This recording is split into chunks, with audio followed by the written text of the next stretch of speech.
The monthly review of POA Board actions is produced and presented by the volunteers at Tellico Village Broadcasting. Hello, this is Betty Purvis, and welcome to this edition of the POA Board Update. Today we have with us Bruce Johnson, who is the president of the POA Board. Welcome, Bruce, and thank you for coming in. Good morning, Betty. It's good to be with you again. It seems like it's been a long time. It has been. We haven't done this for a while. Yeah. So what would you like to cover today? Well, we've got a lot to cover Yes. since we haven't really talked to the folks in quite a while. So we'll get started. I'm going to give you both the January workshop and the January board meeting, a little what we did in both of those. And basically what we're going to cover is the fact that we have changed the schedule for the workshops. Okay. I'll talk a little bit about that. We're going to talk naturally about the Kahiti and the Toka projects. Absolutely. Which is big news for everyone in the village. Talk about the new restaurant hours that we're implementing to accommodate the fact that we no longer have a Toka clubhouse.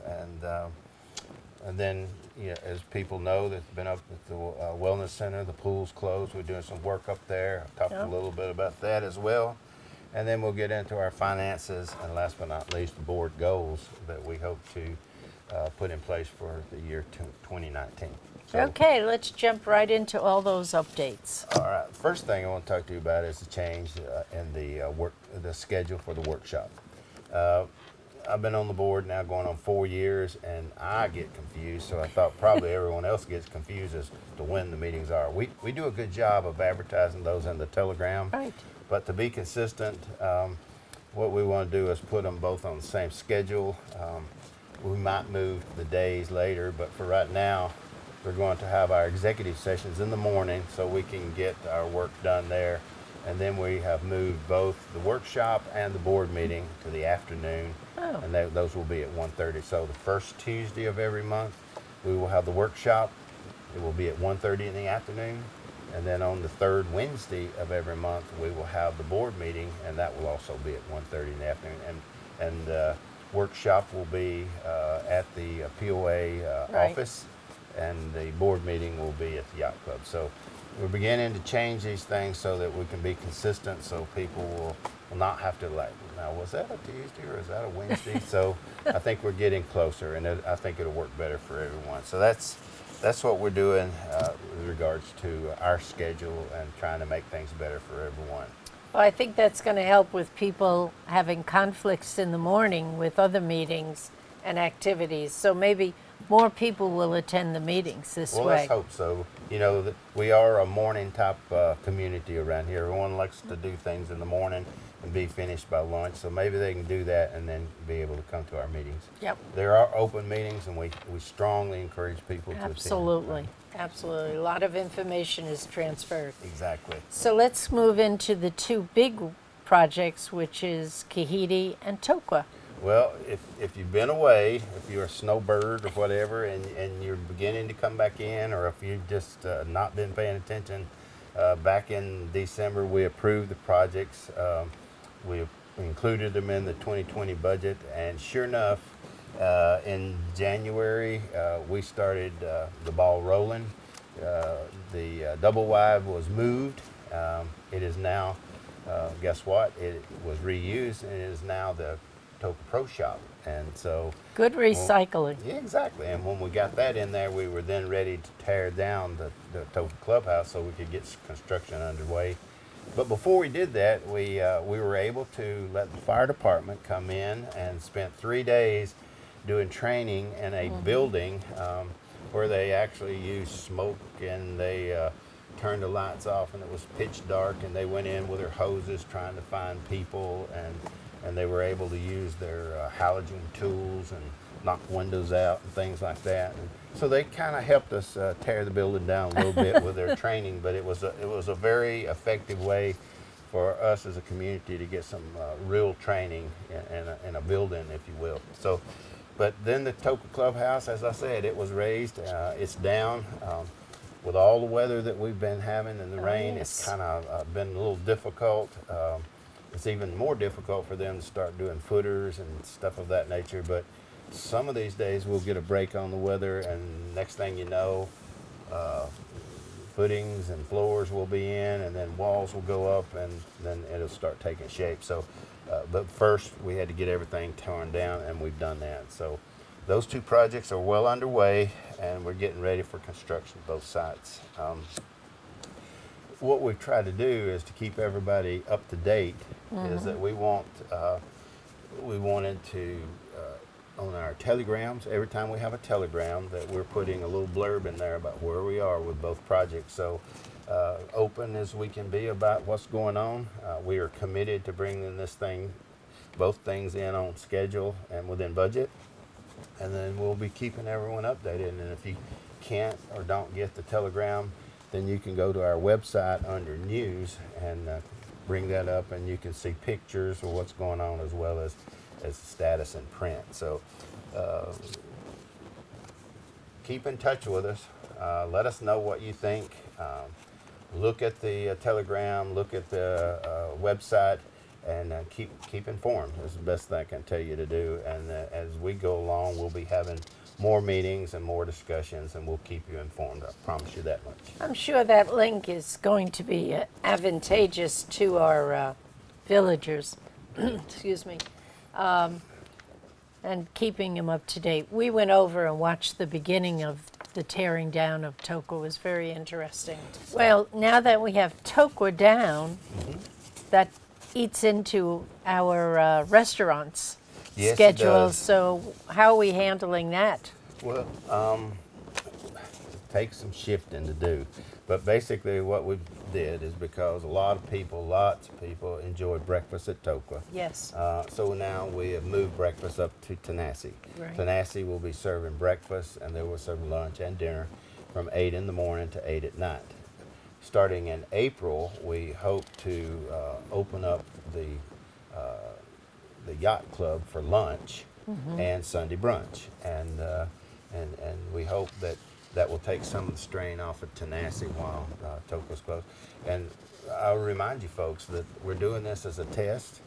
We've tried to do lunch at the yacht club before, and we didn't have much participation. So we'll try it again to take some, like I said, strain off of Tenassi as a test. If it works, we'll keep it open until such time as Tellico is open. If it doesn't, then we just won't. But you know, we were trying our best to make things convenient for folks, and so that's why we're doing breakfast up at Tenassi, and we'll be doing lunch at the yacht club. Now Kahiti, because of the community center down there was not attached. The restaurant in that, it's not going to be affected, and so as a result of that, it's the same schedule as normal. Okay. So, but we still want you to, even though that's done, come down, take a look at what's going on, and by the way, eat lunch at Tenassi. I mean at Kahiti while you're down there. So, Right. So we're trying our best to accommodate folks, and I think that we'll get feedback from people, and we'll make adjustments. But through all of this, we will do our best to make sure that people are taken care of. Great. Well, I think that's going to be very beneficial. I know when I first came here, it was lunch at the yacht club, and it was brunch on Sundays. So it's nice. I'm glad we're going to start that again. Well, let's And hope, I think hope it's supported. Right? And I think with so many new people in the village, I think it will be supported. Good. Yeah. Well, let's move on to the Wellness Center. What's happening there? Well, you know, it started last year when we had our problems there because of the greenhouse effect that we were having. Brought in our experts, and they told us we needed to replace our HVAC system and put in a huge dehumidifier along with the HVAC. Well, we've done that, and we had to shut the pool area down for a while we put the new HVAC in place. It is in place. It's been going through a series of tests. Our folks up at the rec center are in the process of a wellness center. I said rec center. Wellness center are in the process of learning the system themselves so they can operate it. And we should be opening the pool very soon. Oh. Very soon. And so we'll be glad to get those people back in the water. And I'm sure those that have taken advantage of the facilities that we were able to hook up with, they'll be ready to come back, and we'll be ready to see them back as well. But I will remind you that once we get through this, we have the pool set at certain temps, we'll have the room set at certain temps, and that should keep the humidity down in there and should help us the building not to deteriorate. And so the next step that we have is in August, when we shut down the Wellness Center for our normal maintenance. We'll be taking the roof off because all that humidity and everything before did damage to our roof. It's got to be replaced. But we have put that off until such time as we normally shut it down for maintenance, so they can get it done in the same time frame. So as a result, it shouldn't be an inconvenience to swimmers that time. It's normal, I guess you'd say, normal maintenance for us. Right. Well, that's fantastic news. Yeah. That's good news for all of us, especially people who use the pool. I know they'll be ready to get back in it, and Oh, we probably got yes. some more cold weather ahead of us, even though spring is supposedly just around the corner. Early Right. this year, we hope. Yes. Well, and also when we close for maintenance in August, we have the outside pool at Shota, Yes, we so do. so we still have pool time. And we'll have the lake to swim in, too. We have the lake, right? Yeah. That's why we're here. Yeah. Okay, let's move on to the serious stuff. Financial report. What did Parker have to say? Well, Parker kind of gave us a little wrap up of the 2018 year. We did a lot of stuff last year that was not in our budget, and we felt like we needed to do that as a board to get ahead of things. Repairing the wellness center. Yeah. We could have waited and said, no, we won't do it this year. We're going to put it in 2019 budget and wait till then. But we had money in reserves, and so we decided to do it go ahead and do it. It wasn't, it wasn't going to get well on itself, on its own, so we decided to take that action.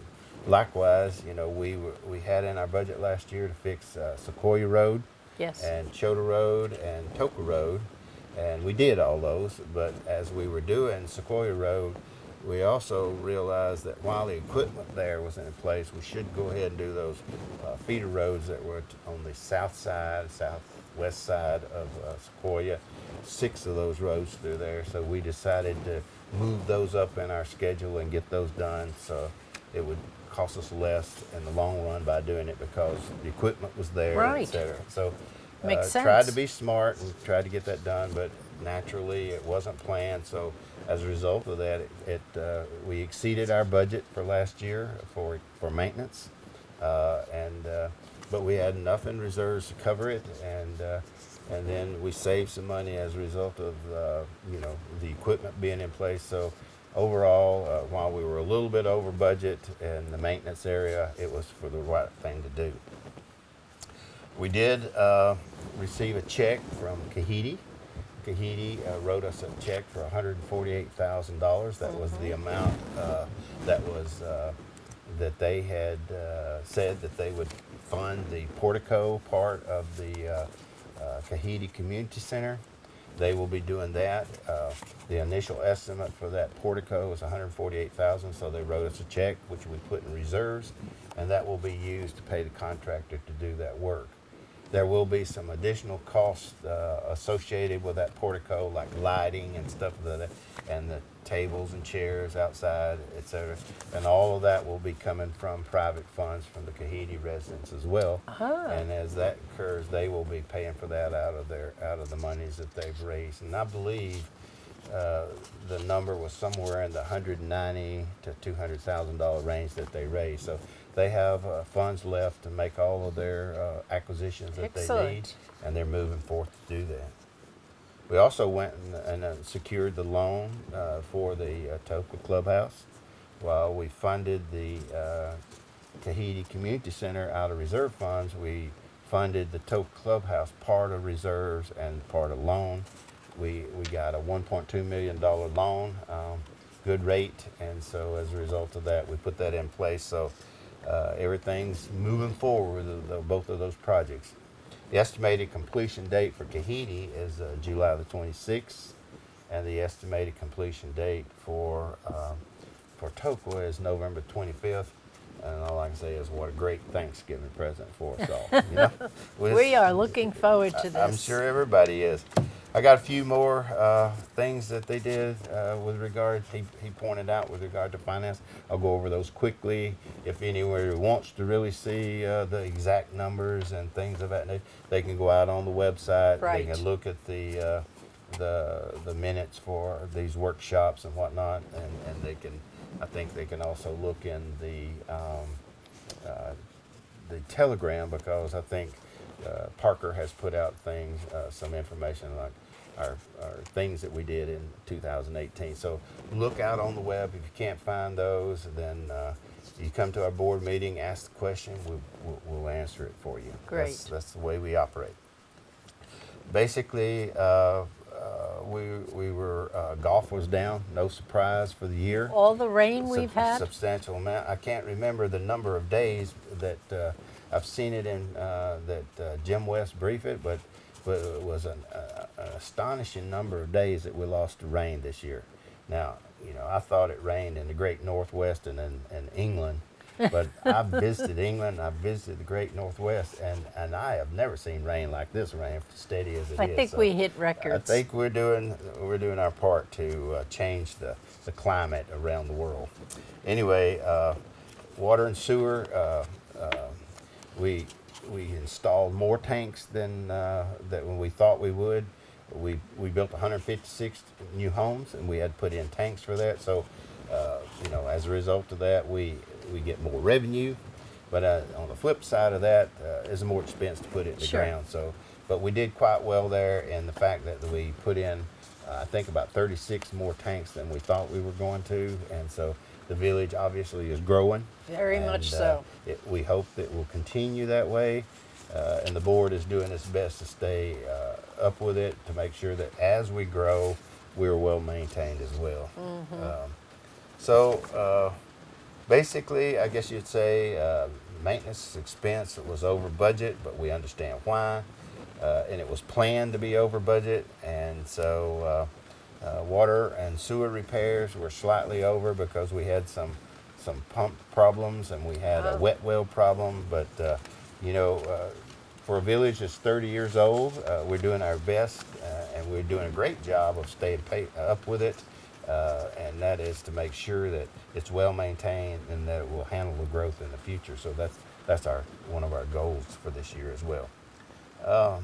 We did first impressions, like I mentioned before, on the Wellness Center. While we had it down, if you know, we went in and painted and put some a B-board up, and we put new tile in the weight room. So we did a lot of that, which was not in the budget, but because the building was down, that was the time to do it. And so makes sense. a lot of these expenses where we were over, we knew we were over, we planned, and because we had adequate reserves to cover it, and so that's what we did. So basically, so anyway, finances again.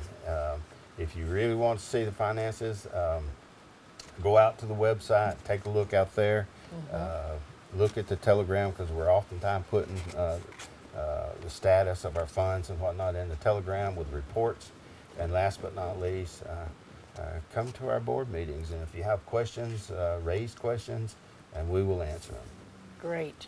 Okay? Well, it shows that the finances are always an important topic for our villages, and it shows that our board is really on top of things and trying to take advantage of situations so we can save some money long term. Absolutely. But spend it when it makes sense. Absolutely. That's our goal. So let's do the final one, and that's the board goals and objectives. Well, you know, we have a very strong and active board. Yes. And their concern, I was talking in a letter to an individual that communicated with me. I told him that this board is very diverse, and it manifests itself differently, the fact that every board member cares deeply for this community. We have the village at heart, I can tell you that much. And the way they take it to heart is manifest differently. And as a result of that, when I send out to the board and I say, what are we going to set for our goals next year? I get a laundry list that's like this. And I say, we can't have goals like that. So it was my job then as the board president to assimilate all of that information and boil it down to a few goals. And what we were able to do is we were able to take the areas of interest that the board came up with, and they came up with, like I said, a lot. Like each individual wanted, I want to concentrate on this or this or this.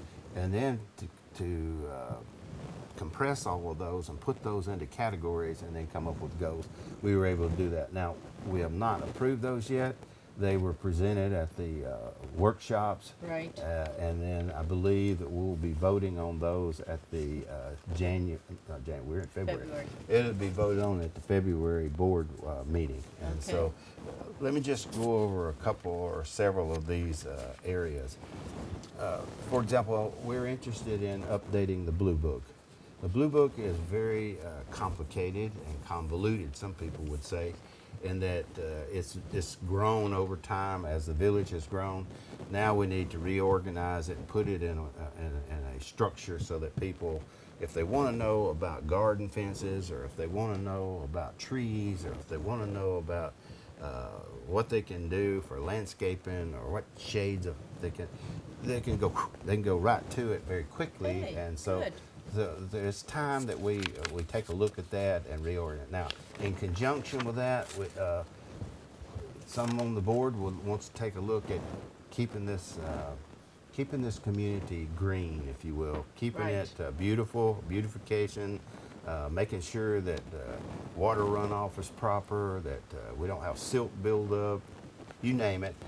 Trees are properly taken care of, and that we just don't scalp the land and have houses and no trees. So we're going to take a look at that too to see what we should do in that area as well. You know, we talk about growth all the time. We want to take a look at from the north end of 444 to the south end of 444 and all around in Kahidi. Are we actually using our facilities properly? Oh. Do we have room to grow like Tanasi? Do we have room to grow in the Tellico area, or room to grow elsewhere up on the hillside at the wellness center? So we want to do a complete study from one end of the highway to the other, as well as in the loop in Kahidi, to see, you know, are our facilities being used properly? And if we had to grow, where could we grow? So we're going to take a look at that. We want to do a complete study of our reserves. And that is to say, you know, we know, because we've done this great long-range planning study, we know that we're going to be growing, we're going to need amenities to keep up with the growth. Right. How are we going to fund these things? What do we have to do to build up the reserves such a way as that we can adequately grow with the number of people that we have in the village? As well as, do we have the amount of monies in reserves to maintain our infrastructure as we grow? So we'll be looking at that. So like I say, we got all kinds of interest on the board. I could sit here and run over them all with you, but my advice to you basically is just pay attention to the telegram well, or come to the board meeting, and you'll see what the board and the board members, where they want to spend their attention this year. So we look forward to working with the board. I know they look forward to working with me, but we will all, you know, basically we have our disagreements, but most of the time we agree on things. But we always agree on the fact that we want what's best for the village. Right. And so we will set these goals, and we'll do our best to accomplish them this year. Well, we certainly went through a lot of detail today. Yeah, we did. And our viewers, I'm sure, are full of information that they can utilize, as well as bring to the board meetings, so that they can ask more questions. Well, like again, we always invite them to come to the board. We always invite them to, you know, to send us messages, call us. We're available, and we like to hear from people. And as a result of that, it keeps us on our toes, and we look forward to working with the village this year, 2019. Great. Look like it's going to be a great year for us. I think it's going to be an exciting year. Yeah. A lot of new things are happening and a lot of good things are happening. Well, I got just one request. If you got any connections anywhere, can you please get this rain to quit for a while? Listen, nobody wants this rain to stop more than I do I with know. building a new house. I bet. Yeah. Well, God is good, so I'm sure it will happen. There you go. Well, thank you, Bruce, so much for all that you contributed today and with all the details and telling our villagers what's going on. And we thank you, ladies and gentlemen, for being with us for this POA board update. This is Betty Purvis for Tellico Village Broadcasting.